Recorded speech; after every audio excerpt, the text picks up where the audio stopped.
mean, it's hard to argue that you really paid your dues, but just over the years, even as a production assistant. When you're building out and leading a team today, what do you look for in basically assembling that team? What type of people are you looking for to kind of bring on board with you?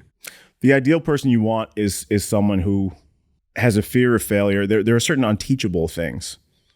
You know, they say like in sports, you can't teach speed. You can't teach a fear of failure. You can't teach just a core value of teamwork and wanting to pick up the person next to you and wanting to deliver, because if you don't, the person next to you is going to be burdened with what you didn't deliver on. So that's a huge component to it. And then wanting to having the kind of personality where we want to have a beer with you after work too. I used to say we have a no assholes policy, but everyone has a no assholes policy. No one has a pro assholes policy, but it's finding like-minded people who share your passions, oftentimes your sensibilities, but that's not necessarily imperative, because you need people who don't have your sensibilities, because as my old boss used to say, there has to be some blood on the tracks at the end of the process. We have to have some fights and have some pushback against like how we're doing things, or else, because if it was just your way, you could clone yourself and make 10 people who are going to just be yes men.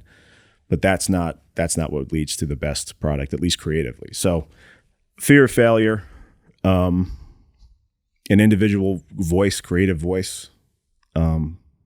It's been really, really rewarding to see people whose confidence has burgeoned as they've been part of the teams that I've put together, find their own voices and be directing their own things now. That's the opportunities, many opportunities that The Last Dance provided.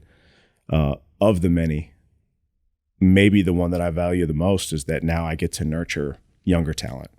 We have a program that we're doing with Viacom right now, which is all based on the fact that right after The Last Dance, I had a conversation with my agent and said that a lot of the edit rooms that I go into in the doc space are populated by people who look exactly like me.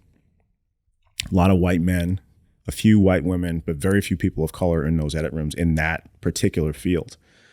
And we could go into the whole thing about the history of docs and why that was not the most generous place for people of color to gravitate towards.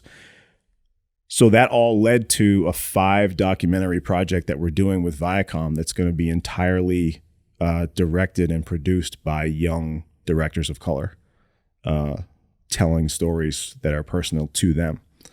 So that's been a really rewarding part of this thing. And I think, I'm babbling because I think your question was, what do you look for in a team? But it comes down to that, the passion for what we're doing, a fear of failure, and the congeniality to want to go grab dinner or grab a beer after work.